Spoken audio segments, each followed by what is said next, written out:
Drive Podcast. All right, welcome back to the Outdoor Drive Podcast.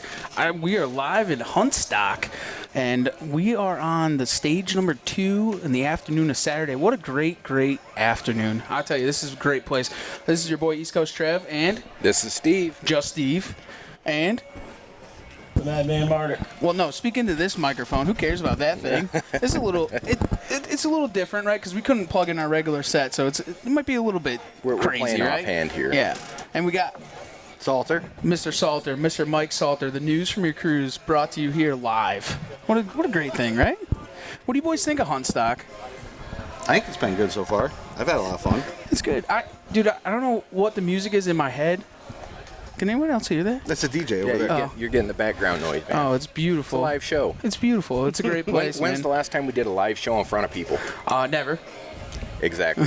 So, one more thing to get used to, one more rope to get thrown in. It's definitely a little bit different, right? I mean, this is crazy. This is definitely something. Pat has put together an amazing event. There's tons of vendors here. There's tons of people, the podcasters, the YouTubers, the Big Bucks crew. Everybody's kind of here. It's kind of a great camaraderie of a group, and something I think that the hunting community definitely needs. It's definitely different. There's no gutter sales here. That's a good thing, I guess, right? I mean, looking for some light bulbs, but I couldn't find any. You couldn't find any light bulbs? Trevor, you got a ShamWow? Oh, a what? A ShamWow. Are we in the right country for a ShamWow? Anyway, sorry. Getting back on track. Yeah, well, who are you to get us back on track? I'm that guy, dude. That's the problem. He's trying to look at me. What in the world is going on here? No, we can't thank everybody else who has come out and supported us here at Huntstock. It's a great event. It's a first-year thing. They got a little bit of everything, and I'm really looking forward to the growth here. I really am. I mean, it's definitely a great place, and I'm looking forward to see. We still got one more day. You know, it's been fun. We've met a ton of new people, a ton of past supporters and listeners, and it's a great event, man. What do you guys think of it? Well, it's always astounding when you show up to a place like this, a new venue, a new place, a new event, and you end up having a lot of people that you haven't put a name to a face, you haven't shaken hands, right? And they come by the booth, and they can identify you. And then you feel bad because you can't identify them. Right. You put 2 and 2 together, and it's like we've been talking for 2 years. Right. So it's a great venue to be up here on the northeastern end of things, whereas we've been real focused in the Midwest, a lot in the central part of the country, along the coast, but we've never been in physical presence up here the way that we want to be. So it's nice making contact and getting in touch with so many different people. Absolutely, with every the group of people that we've built as a family into the outdoor family. It's definitely a blessing. It's definitely a blessing, and definitely, like you said, to be in different parts of the coast. But before we get off track, because I know that's what's going to happen, because we normally do that and we go down rabbit holes and things get crazy, right? Why don't we do something, and we'll do the news for your cruise. We're going to do that thing completely and utterly live.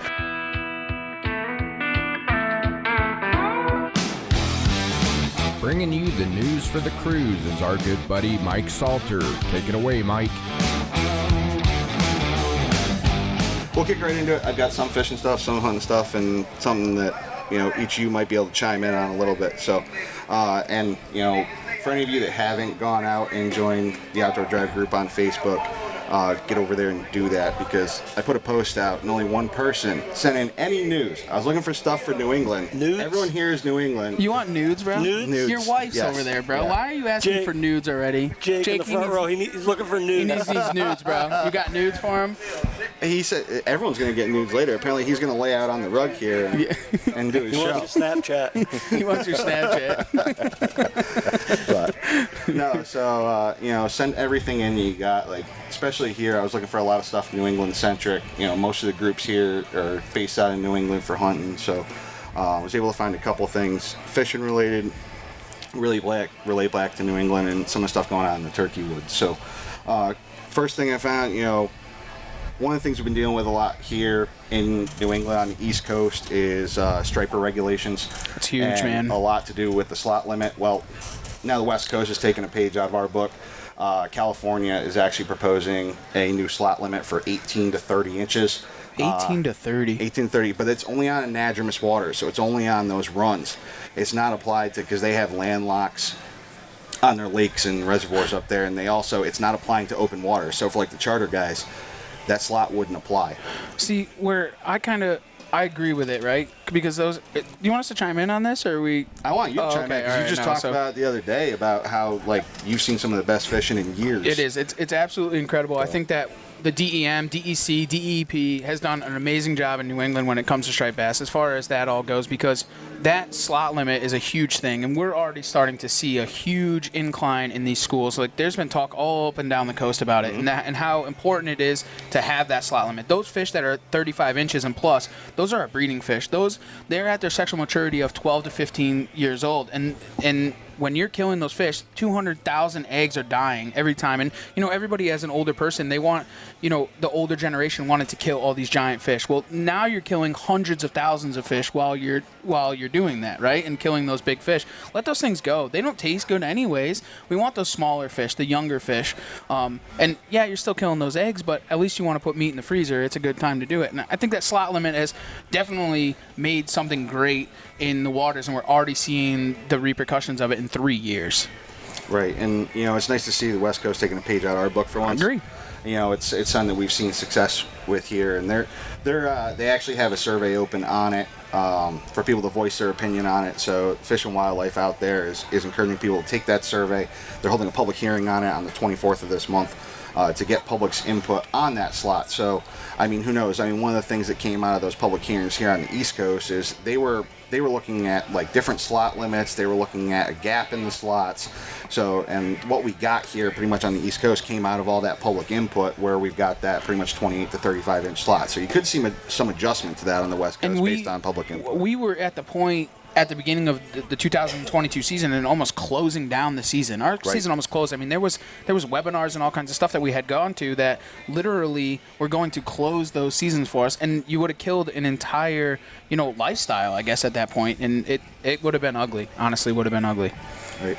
So another one, out to Iowa, Midwest, not super relevant here, but there's a couple new legislative actions that took place this year that established new hunting licenses for veterans.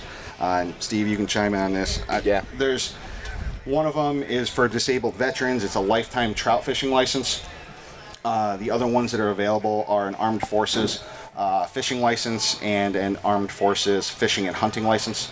Right now, it's open for public input on those as far as the cost of those licenses. My personal opinion, they should be free. But they are looking at right now $63 for the lifetime trout license, which for anyone that's younger, it's a huge benefit. And it's a one-time fee, and you get to fish for the rest of your life. Yeah. And then for the armed forces hunting and fishing licenses, the combo and just the fishing, it's $5 a year. And I think that's great. Considering, and these are for residents only in the state of Iowa, but it's a step in the right direction. So we're starting to see a big trend of this. I know Virginia kind of came out of the blue this year. It used to be disabled veterans only, 70% or above. And this year they went through and changed their legislation, and any disabled veteran can get a lifetime license at a significantly discount price.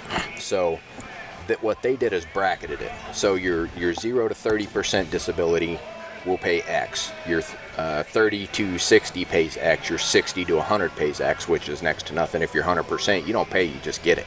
Is that yearly or lifetime? That's lifetime. Nice. You pay once you're done, and then you only have to buy special permits. Your Forest Service access, your trout stamps, your duck stamps, but your license, which includes your deer, bear, turkey, you're good. And there's some states that also they allow you to do. I lost my train of thought as always. You can get in on certain draws and stuff by being a disabled veteran. Idaho is a great example, and we utilize that if we could ever pull the tag and make it work. Is they have a disabled veterans license for even out-of-staters, and it's if you want to go on Idaho and you're a disabled vet, it's worth every minute. For your license, mule deer and elk, I think cost me $78 a year. Right. And the way they do it is you have to reach out to them. You provide your documentation like you would with anything like that, and they'll send you your sportsman's ID for the state. you can apply for special hunts that are specifically for disabled veterans. You know, they'll give X tags out of each unit to just disabled vets. And then they have where you can apply for the non-disabled at the veteran rate for any other units or leftover tags or whatever they have going on, and you still just pay that veteran rate. That's awesome. So I think that's what's needed across the board. It's a trend that's picking up across the country. I think it's great, especially for somebody that served for this country. You know, they deserve that, honestly. Yeah, there's a lot of states doing specific veteran hunts too that don't require permits or tags, and they're allowing clubs to participate in them. We've seen that a couple times. New York is too. a big one that does that. Right. Upstate New York does that. So, which is great to see that getting more steam across sure. the country. So, and then one thing that I know that we see a lot of here in New England, it's been gaining a lot of popularity, is online check-in. Right. Of deer. Michigan piloted this last year. It wasn't required, but they had 7,000 people voluntarily submit through their new pilot system for electronically checking in deer. And this year they're making that mandatory for all hunters. So that's a big change there. Part of it is they've seen a steep decline in the last few decades of hunter participation in hunter surveys, and you know, those are something that our biologists in all these states rely on heavily. They used to have 70% of hunters respond to those hunter surveys, and they're consistently below 40%. So this is a way for them to gain enough biological information to inform decisions on tags and seasons, and so for this year in Michigan, it's going to be mandatory that you check in any deer harvest within 72 hours. Do you guys agree with that, though? Like, the electronic thing, I'm kind of one way or the other on that. I think it's kind of a good thing, but kind of a bad thing. And I think that it makes honest people criminals. And I think that's one of my biggest fears, where they will, because they're given 24 hours to check that deer in, especially here. Like, This in one's Connecticut. 72. Yeah, and how many times you go and forget about that? If you think about it, though, I mean, who's going to voluntarily go in and check a tag that they didn't kill something? Right. You know, so then it's a matter, if you're, like you said, an honest person, yeah, you're probably going to go about your way because it's a new way to do it and you don't want to get in trouble. But, I mean, let's face it. Well, no, not even that. But what if they forget to check it in? Now that makes them a criminal, because they forgot to check in that deer in that 24-hour period, and then if they get caught up, then now they're legally poaching it. But then it keeps honest people honest. But it's right, and they're going to run into that hiccup. You're going to run into it anywhere. We saw it in Virginia, but for the most part, and this is that honest people being honest type thing, is you're going to follow the regulations when you're hunting, or at least you should be. And if you're out there, you do it right. You know, your weapons laws, you're following the weapons laws. Your harvest laws, you're following the harvest laws. The check law is just a new law that you got to implement. So if they tell you can't load your gun until you're across the bar ditch, you're not going to load your gun until you're across the bar ditch. They say you got to check it in within 72 hours. If you follow the laws and the regs and you do the best you can to be a good sportsman. If they forget, now they're criminals. Well, that's on them for forgetting. What's the difference of you loading your car when you're not supposed to have it loaded? Right. You know, you're a criminal. So it's a regulation. It keeps the poaching rates as high too. Yeah, absolutely. I mean, that's where it keeps those people. And my kind of thought of it as too, like Connecticut, right? They have a ton of deer, right? And they're always trying to kill more and this, that, and the other thing. I think that I know it's kind of crazy to say, but I think they did it on purpose, so that they're kind of knocking down deer and not having to pass it through the laws, and then now they're able to kill a ton more deer without having to check them in, right? The poachers are just gonna kill them, you know? In Connecticut, I mean, Poachers are going to kill. What do you do? What? Poachers are going to kill. Yeah, what are you going to do? I know. But now there's an easier way to get rid of it. I don't know. This is a crazy thing. Do you got more on the news for Cruz, buddy? Yeah. Turkey decline. So this is something we've been hearing a lot about across the country. Is this really a good thing to go on to? Yeah. Okay. Actually, because there's some hard data now. All right. So a lot of people have seen there's a lot of stuff going on in our southeastern states in regards to turkey research, turkey poult productivity, habitat use. Even here in New England, I've heard a lot of people saying they've seen a serious decline in recruitment of turkeys, even when they're hunting, seeing mature birds. 2 states, Oklahoma and Alabama, have completed the first year of studies, and some pretty staggering results. For Oklahoma, they had fitted 28 hen turkeys with GPS or VHS radio trackers. Predators killed 7 of those hens during the mating season. Now, the 21 remaining, only 9 of those were documented to have attempted a first nest, all of which failed. Of those, hens, 7 attempted a second nest, and by July 1st of this year, only 4 remained active.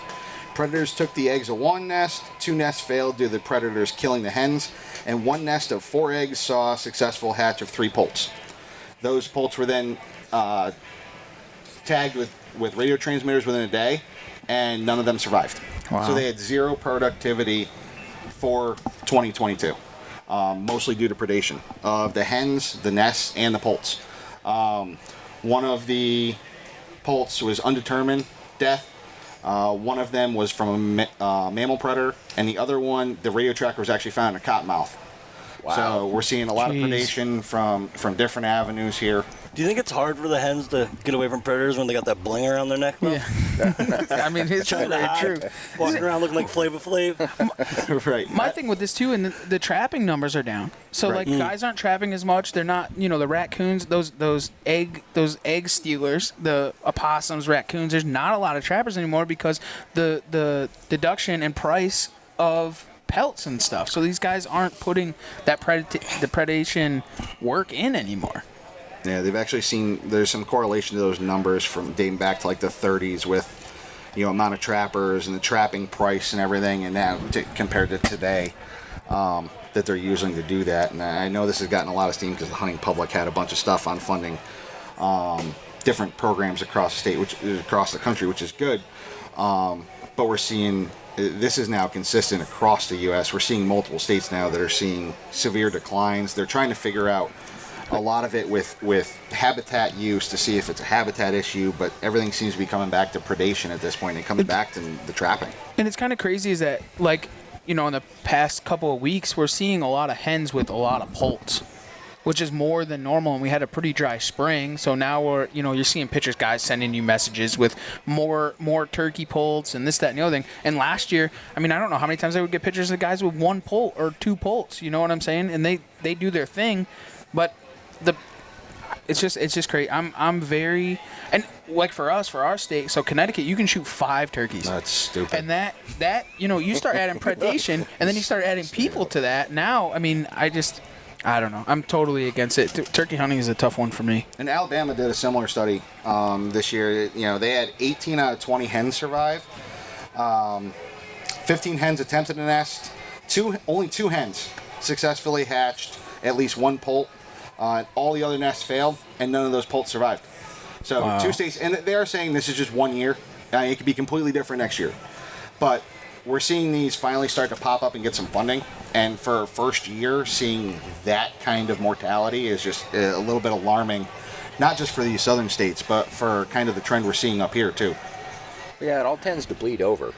They start noticing it down south, and it tends to work its way up north. Yeah, I mean, it's across the board when it comes to those, for the turkeys. I mean, you hear it from everybody. All of our friends across the whole entire country are saying the same thing when it comes to turkeys and the deduction of population.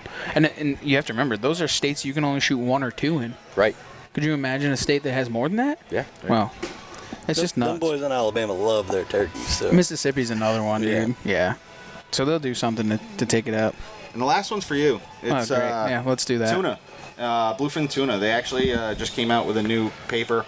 They found that off the East Coast here, in the, can't remember what sea it is, but it's here in the Atlantic. It's the slope sea. It's between the continental shelf and the Gulf Stream.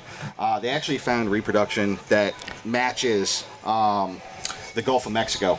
They're finding larval bluefin tuna. They're finding them at growth rates similar to the Gulf and similar to the Mediterranean Sea. So it looks like we actually have a nursery for those big bluefin tuna here, right off of our own shores, which they're hoping is going to turn into some better information and research opportunities to better that fishery for the commercial and the rec Which guys. is wild because, in all honesty, I mean, if you guys don't know, I mean, I'll break it down real quick. I won't get too crazy into it, but the bluefin tuna comes from across the pond. Right. That's where they breed from, and they come over here to feed throughout the season to fill up. That's where they get fat, and then they go home to breeding. You know what I'm saying? So they have a migration, but it's across Greenland, Iceland, and it comes over here. Apparently some aren't making it. Yeah, well, I mean, it's just nuts to know that there's a spawning ground here. Based on the strange situation that your guys' water has been seeing in the life. It's nuts. that all feeds into the same trend. It's all on bait, right? So it's all where bait comes into those areas, and if the water clarity and oxidation is there, and with the bait fish, then I mean, we're seeing all kinds of crazy stuff. I mean, we're seeing white marlin in close. We're seeing bluefin tuna, sharks. Sharks had started. I mean, we're killing sharks 3, 4, 5 miles off of land. Right. I mean, big threshers, 400 pounders. Absolutely insanity. I caught 2 weeks ago a great white within a half a mile of land. I mean, this is nuts. And guys like, oh, you know, we had talked to the great white biologist after we had caught that one to kind of get a little bit of research on it, and he was saying on the beaches of Montauk, within 1 mile of the beaches of Montauk, in the past 5 years, he's caught 18 great whites and tagged them. I mean, it's not far, and these things are moving into all different areas. They're going to be up in the bay on you guys soon. I mean, they virtually already are, bud. I mean, literally. You're seeing guys reeling in stripers that are half eaten by makos at this point. And that's a lot of it is the brown sharks, is dusky sharks, because we're seeing a huge number of them also. The makos, I haven't heard of anything close, because those are more, they tend to stay a little bit further out. We're getting the threshers in real close, and the brown sharks, and now great whites. I mean, great whites, everyone thinks of Cape Cod when it comes to great whites, but we have so many locally to the shores of Connecticut, Rhode Island. I mean, it's nuts. It's absolutely nuts. And it's good to see. I mean, it's definitely it's going to be a big, huge change in the next couple of years, but it's wild. It's something I never thought I would see in my lifetime, honestly. And it's just all about the water, and it's all about bait. I mean, that's really all it is. So it's just nuts. That was a great news for a cruise, man. I'm glad we got to chime in on it. We don't get to do that very often. If you guys have anything, if you're looking stuff on social media, send it to me. Facebook, Instagram, through these guys, through the Outdoor Drive Facebook group. Get a hold of us, send it along. So try to get news out there. Try to do a lot of New England stuff, but all across the country. And anything you got, be welcome. Yeah. So what are you guys looking forward to for you guys for the 2022 season? You got anything big plans, anything kind of going on? You got some bucks you're after, looking after, seeing? Nothing. Nah, I didn't think that was. I knew that crew was not going to let that go. Damn it. Ain't happening. You guys are killing I might me. take the fall off this year. Yeah? What is the reason for that? Let them grow. Just let them grow? Yeah. You mean you're not going to kill today's trophies tomorrow? Tomorrow's trophy. I mean, tomorrow's today. trophy. Yeah, same thing, right? No? Well, I was looking forward to joining the Spoon and Crockett Club. Yeah, well, Spoon these and things Crockett. happen. Hey, listen, I'm not better than that. I'm Yes. trying to fill the freezer. If I'm hunting Vermont this year, Yeah. I go every year for rifle. If that spike steps out in front of me because he's legal now, it's gonna happen. I got 4 days. So 4 days. They to hunt. changed it? I was going to say they changed it. They changed that last year or the year before, and it's for central Vermont. It's right up the gut. There's a lot of areas that still have the antler point restrictions, but the zone that we're in doesn't. Okay. So, if I see spike with 3 inches or better, he's gonna eat it. We go up there to hunt camp. We've been doing it for years, and that is what it is. Yeah.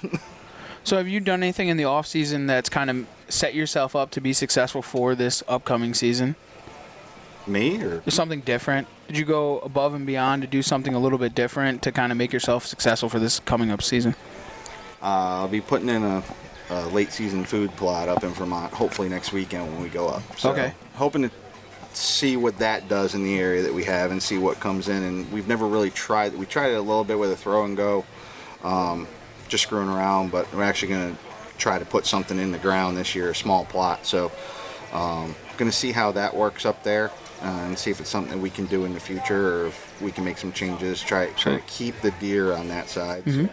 Yeah, and Trev, you kind of dug into that whole path a little bit deeper this year. A little bit different than normal. So where I'm at is on a riverbed, and obviously I can't get any type of machine in there. So I gave you advice and then felt sorry for you. It was miserable, man. I mean, honestly, I'm hoping it's successful. I have some really good bucks in there. Hopefully they stick around. I mean, if we are, we're blessed for it. But setting up, let me tell you, food plots without machinery is probably the most miserable thing ever. I mean, dude, I went through 2 weed whackers trying to cultivate the land. Like, it was nuts, right? And I had messed with it before, but I don't know. We'll see what happens. The clover grew. I haven't been in there. I'm going to get in there hopefully this week. Hopefully so we get some rain and be able to put in some, turnips, brassicas, something a little bit different and try and see if we can keep it successful all the way through. I mean, if not, If not, the rain's not there, I'll just keep the clover all the way through, and hopefully that does what I need it to do. It'll work, but I got a feeling if you just get some greens thrown over, yeah, you'll be all right. Yeah. That's good enough soil down I'm there. hoping. Mardik, what did you do a little bit different this season than normal? Because I know you kind of went a little bit crazy. Yeah, I try to do a little bit more every year. So, excuse me. This year, I got 2 mics in my face here. Well, what do you expect? We're a live podcast, What one's more bud. important here? Both. I definitely put way more miles in this postseason scouting and shed hunting. I found more. This is my best year finding sheds, which I was excited about. I think I scooped like 11, which might not be a lot to most, but to me that was a big deal. I was able to locate. There was a buck I was after last year that I thought was dead. He disappeared on trail camera. End of October, I had rumors that someone had shot a big buck in that area at the same time. So I thought he was dead, but I ended up finding a shed in March. So I know he's alive, and that actually gave me enough of a urge to, I knocked on the neighbor's property, so I actually picked up another piece of private specifically for that buck. So, excuse me, it's a really good piece of property. It's really thick. It's all bedding. Access is really hard, but it's definitely a key piece that I'm going to be able to hunt. So I took it a step farther and went down the road and asked another neighbor for permission just for access. So I was actually slowly but surely I'm piecing the whole thing together by getting access to hunt and then getting access the property to make the whole game plan come together. So we'll see if it works out or not, but you know. I think it's going to be successful. Yeah. I mean, it's just that game of chess as we all play, and you're just trying to add that second piece into it, and the third piece to make it all one big whole circle. Right. And I think it's nice to watch the journey and see what happens. Right. I'm excited to see what happens. I just need him to show up. I know he's alive, but I haven't gotten a picture of him yet. So I think he's there. He's just a couple miles down the road for the summer. He'll show up for the fall. Just Steve, you did some big things this off season and to kind of get yourself prepared. I mean, on the farm and everything like that. Why don't you take us a little bit through that? And it's more of a continuance of what we started the end of last year.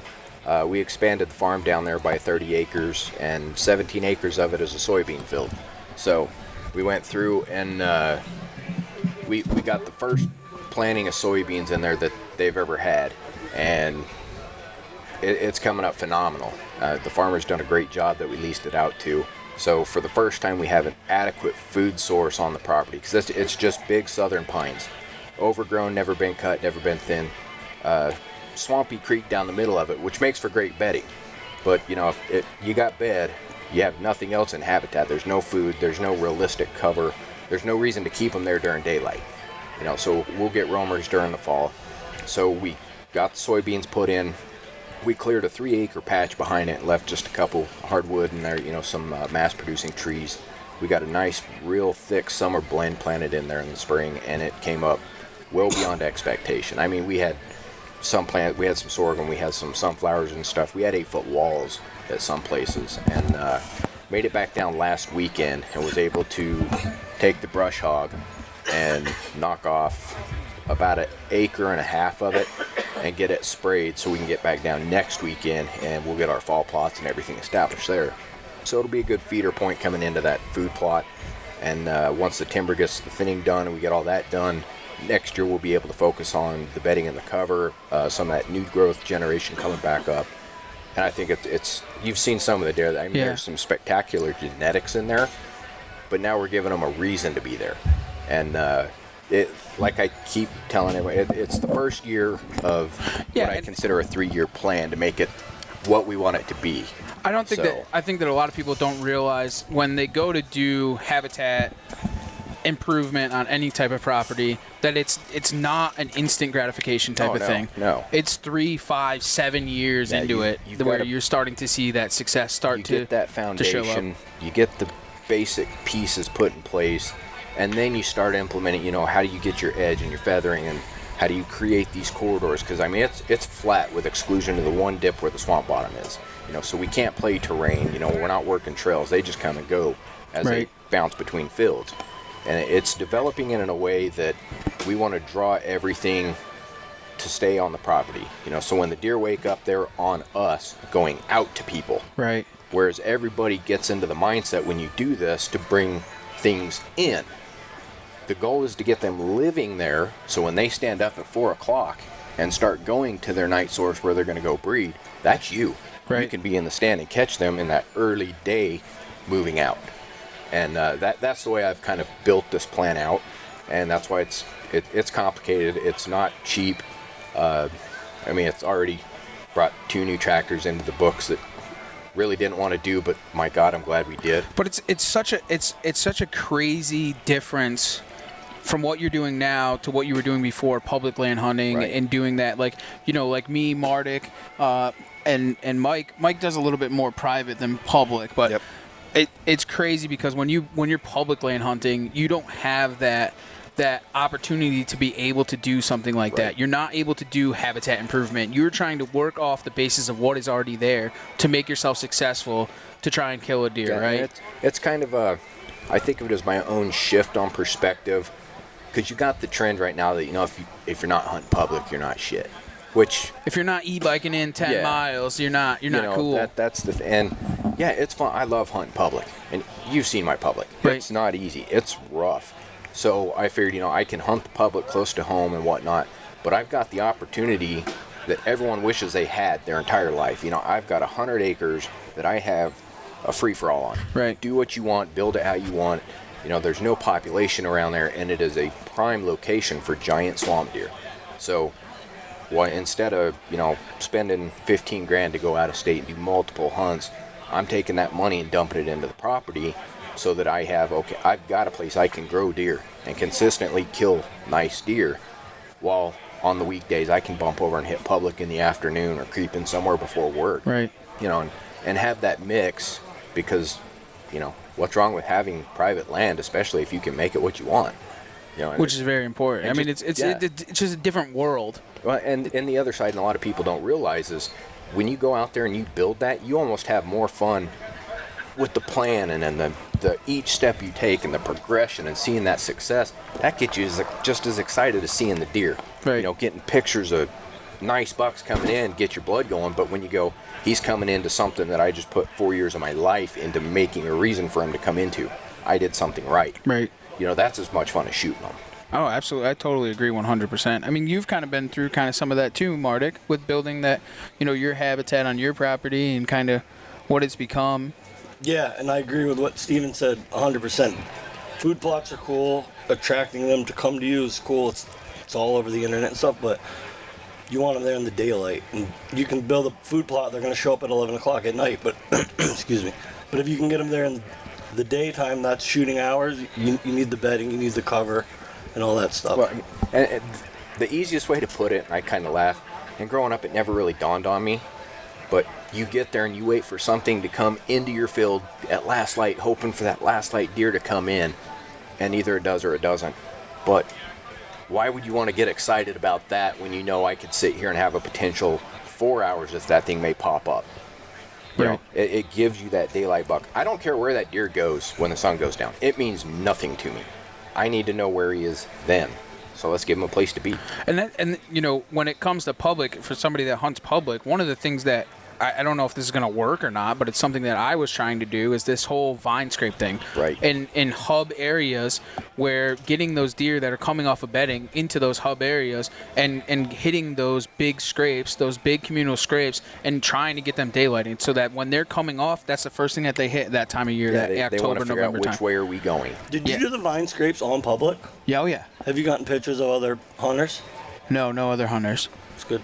Yeah, and it was one of those things that, and literally, a lot of these guys are using glands, right? So they're all using glands, and I did no glands, and I was waiting for glands to show up, and they never ended up coming in. So I said, you know what, I'm gonna go. Well, they came in, but it was after the time that it was allowed or allotted to be able to go out and do that. Yeah, right. So I went up there and I made Jake, he's killing me back there. I made these scrapes with the vines inside of them, but I didn't put any type of gland on them. And literally overnight, I had small does, fawns, And then soon after, bucks showing up on these scrapes that I made with this vine and hitting them with, with their orbital gland. And literally, I mean, it's constant. Every single day, I get pictures on this thing, and it's just putting them in the right areas. Those corridors where you know that those deer are constantly traveling and coming down into these hub areas, and they're hitting this thing constantly. And it's nuts, dude. It's I didn't do a thing. I literally took a 2-inch vine, cut it to about 6 to 8 feet, and I set it up so that the bottom of it was at 4 feet, so that, in them being such curious animals, literally coming in and bumping it constantly. It's every day that I get pictures, whether it's a fawn, whether it's a big buck, it didn't matter. They constantly are hitting it. So you're doing almost virtually the same thing that you guys are trying to do on private land, but you're doing it on public. And it's fun, man. It's something a little bit different because I can't go and do improvement. It's a cool experiment because that's something you may do and be like, dude, that worked incredible. That I could implement on my place, that you could implement at anywhere. this place. You can implement it anywhere. And I go, how did you do this? Why did you do this? What worked best? Did you use scent? Did you not use scent? What times? How did you prevent it? Like we did the whole walkthrough on the show a couple episodes back. But when you do that and you physically see it, you can be like, no, I had tests, that worked. Right. I did this here on public, just went for it, it worked. Hey, maybe I'll try that over on my spot. But let's do a tree this year and see what it does. There's a ton of different ways to implement it, and you can definitely get them to come in there. And I'm still learning, man. This is a first-year thing. I am no expert by any means. Just listening to the couple people that we've done podcasts with and learning and understanding how it actually works. Right. And it really has, in my mind, has been good. We'll see what happens come October, November. That's what I'm very curious at. And if it works, it works. If it doesn't, it doesn't. But it's something that, hey, listen, it kept it kept my attention throughout the off season. I started this thing in June, and I'm getting giant pictures of great deer all the way through. No, you're so not. It's cool to see. No, you're not. I don't care. I mean, it is what it is. I mean, I don't know if they're gonna stick. I don't know if they are or they're not. But it's been fun. It's definitely been a fun battle. So I'm looking forward to see what it turns into if I can kill a deer on one of these scrapes, because everyone talks about scrape hunting. Sometimes you don't have to kill him on the scrape. No, but you got to going believe that if he's cruising anywhere in the area, he's going to stick his nose in it at some point. You're going to get that picture and know he's there. Right. You might kill him 100 yards away. Well, I'm hoping that the season works out for all of us and all the different walks of life that we put forth into the deer woods, whether it's, hunting private land, whether it's hunting public land, whether it's whatever the case may be. I'm really looking forward to seeing our journey and what everybody kind of does. We all do it a little bit differently. Oh, absolutely. It's going to be a fun season. It is going to be a fun season. The first season in a couple years that we've come back to just doing what we do, get back to the basics, take a break from the heavy traveling, and just sit back and enjoy a season with no pressure. That was one of my kind of, as the season had progressively gone on, like last season, where I'd be away in a different state, and the cameras were going off, at home. and you're putting so much focus in. Well, you did the same thing too, and traveling and having that problem. And did you have something like that happen? Yeah. Okay. Yeah. Once we got service up in Vermont, and I'm getting all the pictures coming through, going, shit. I should have stayed home. And this season we decided that we're gonna stay in our home ranges. We're going to stay, like Steven has built the farm and what he's going to end up doing. I'm still going to travel, but not like bear season, I'll still hit Sitka the original season, places. stuff like that. Yeah. And Pennsylvania, North Carolina. And it's just we're not doing the exotic. No, not going Midwest, because you're trying to chase big deer in the Midwest, and you're spoiling the things that you built back home. Right. And it's definitely tough, and especially to be there. I mean, in the rut. I mean, come on, you should be rut at home, where you're putting all this time and effort into it. Unless buck tags are filled before the rut. Well, that's a good possibility too. I'm getting in the truck and going somewhere. Yeah, well, of course. Yeah. Well, guys, I do want to do one thing, obviously, because there are some new listeners in the crowd and new listeners maybe at home that have now subscribed to us after being in Huntstock. But we're going to do something that we always do. Are you dreading it over there, Steve? No, go ahead. I don't like the face look. Well, what do you think? Oh, well, we'll start with Steve, Mr. Madman Mardick. What drives you outdoors, homie? Catch me outside. How about that? Yeah. Yeah, there you go. How about you, Salter? What drives you outdoors, man?